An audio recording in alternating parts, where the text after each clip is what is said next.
Hi, I'm Dr. Yuval Bibi. I'm a board-certified dermatologist, and if you have dry hair, this is the video for you. Dry hair can be a serious problem. We're talking about lackluster appearance, meaning no shine to the hair. We're talking about fragile and breaky ends. We're talking about knotting of the hair or tying itself up in knots and tangling. All those things are common signs of dry hair. If you have smooth, wavy hair, you'll get this loss of shine, you'll get those knots, you'll get those breakages. If you have afro, short, curly, finely curly hair, you'll get the very same. Those are serious problems, and they are often compounded by things that you yourself do without knowing that you're actually damaging your hair and with zero benefits to you. So stick around to find out what's wrong with your dry hair and how to turn it around. Now, normal hair is beautifully coated by an invisible layer of protective elements that give it its shine, fortify its tensile strength, and prevent it from sticking.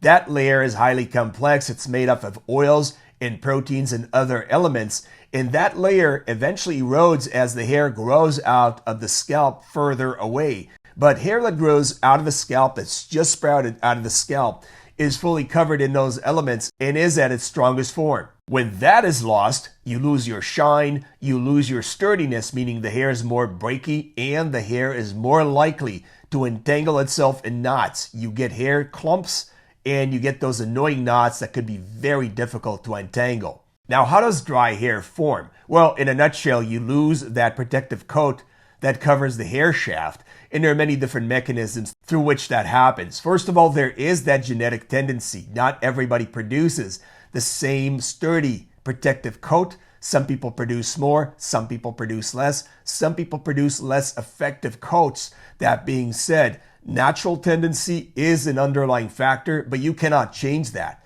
Other factors that can contribute to dry hair are inflammatory conditions of the scalp, specifically dandruff, seborrheic dermatitis, psoriasis, or central centrifugal cicatricial alopecia, CCCA, and other forms of inflammatory scalp conditions. All of those will affect the production of oils and other ingredients at the surface level of the scalp and will eat into the production of the protective layer, resulting in more dry, more frizzy, more breaky, and more knotty hair. So if you have a chronic scalp condition, and you would know it by having flakes, having redness, having itch, having burning, or any other symptom or sign on the scalp that is ongoing and persistent, see your board-certified dermatologist to calm those conditions down, get them under control, and get yourself back on track. Now, what's really important is that in many cases, people make up their own trouble. Now, how do people do that? Well, people use skincare and grooming practices that are decidedly damaging to the scalp and the hair. Shampooing by default is designed to strip off the protective layer or protective coat of the hair shaft and strip off the skin barrier from the scalp. Now, why do people shampoo? Well, the short answer is because they're told to. The skincare industry produced or created shampooing out of whole cloth back in the late 50s or early 1960s, trying to branch out into a new niche, and that was a highly successful campaign. When you think about the penetration of shampooing, you'd realize that almost 100% of the population are washing their hair with shampoo in some way and in a certain frequency and are expecting to get health benefits out of it. Now, what are the health benefits of shampooing? The short answer is absolutely nothing. All shampooing does categorically, even the gentle ones, even the organic or natural or whatever buzzword they slapped on the bottle, all shampoos do, and shampoos are detergents, all shampoos do is strip away protective elements from your hair and from your scalp, resulting in further sensitivity and further dryness of the hair and the scalp, and that is a lose-lose situation for you. As far as addressing any dangerous elements that are found on the hair and on the scalp, the danger is made up. There's really no danger to having those ingredients on the scalp, especially if your scalp is not inflamed and just trying to do business as usual. You're basically stripping away elements that the scalp creates in good faith, trying to protect itself, trying to protect the hair shafts growing out of the scalp. So shampooing has zero benefits to you. Shampooing strips away the protective elements or protective coat from the hair shafts and gives you nothing in return. So stopping to shampoo would be a first great step to managing your dry hair. But I'm sure you're asking, but what about the oils? What about the bacteria? What about the dirt? What about the gunk? What about all the pollution that is covering my hair? And the short answer is that all these things that are found on your hair naturally belong on your hair. There's nothing for you to wash. There's no health benefit for washing these ingredients. And the one thing that you're getting by washing off these ingredients and those elements is actually drying up of the hair and making your situation worse. Remember, these are buzzwords that are used in promotional campaigns by an industry that is trying to sell you a product for you to use. The use of this product gets you no health benefit whatsoever, is not making your hair better. It in fact has consistently damaged your hair shafts, so you might have to make up for it later on by using something else. That something else? Conditioners. So the same industry that sells you shampoos is going to sell you the conditioner. Conditioners make up somewhat for damage that is created by shampoos. They don't do it extremely well, but they can help, and we'll cover conditioning later in the video. However, if you can actually avoid the need for conditioning, wouldn't you be better off not using shampooing, not using conditioning to make up for the damage that you did? Let me know your thoughts in the comments section. Heat is another element that is absolutely destructive to hair integrity. Using heat to blow dry the hair or straighten the hair with hot iron combs and other devices decidedly hurts the hair shafts, making them drier, making them more fragile, and more likely to tangle. So avoiding direct heat to the scalp and the hairs is a great idea. If you have to blow dry your hair, use room temperature or cool air to blow dry your scalp and your hair. And do not use hot iron combs to straighten out your hair. It's a losing proposition for you, especially if you have dry hair. You are undermining your own hair and you're creating further damage that's going to be very difficult to walk back. So stop doing it. It's not worth it. The look is not worth it.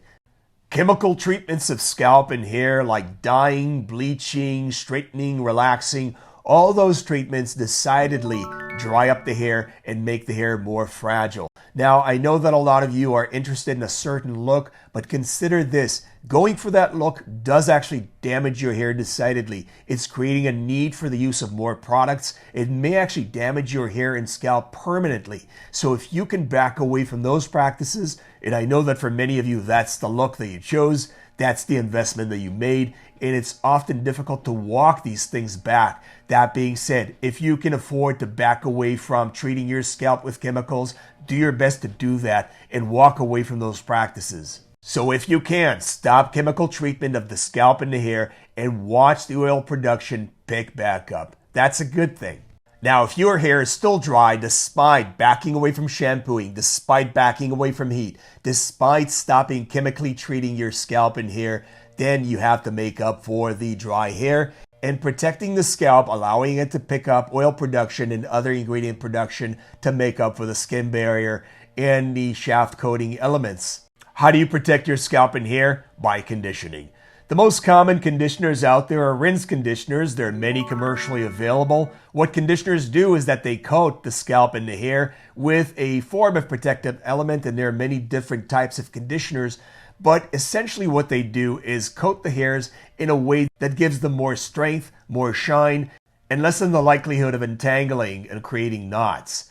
Rinse conditions can be used in the shower. You can rinse them into the scalp briefly and rinse them off, leaving some residue of the conditioner on your scalp and your hair. That is a very mild effect. But if your hair is very dry, you might consider deep conditioning, which is to massage the conditioner into the hairs and the scalp and leaving them on for about 30 minutes under a shower cap while you're doing housework outside the shower, doing whatever it is that you want, and then rinsing that conditioner after 30 minutes, leaving the hair softer and more of the protective elements that the conditioner offers. That is one solution. But the best way of protecting your hair without washing off elements, which does happen with rinse conditioners, are leave-in conditioners. Now, there are many commercially available leave-in conditioners on the market, but the best ones, hands down, are oil-based occlusive conditioners, such as petroleum jelly, which can work in very small amounts over very dry, frizzy hair, or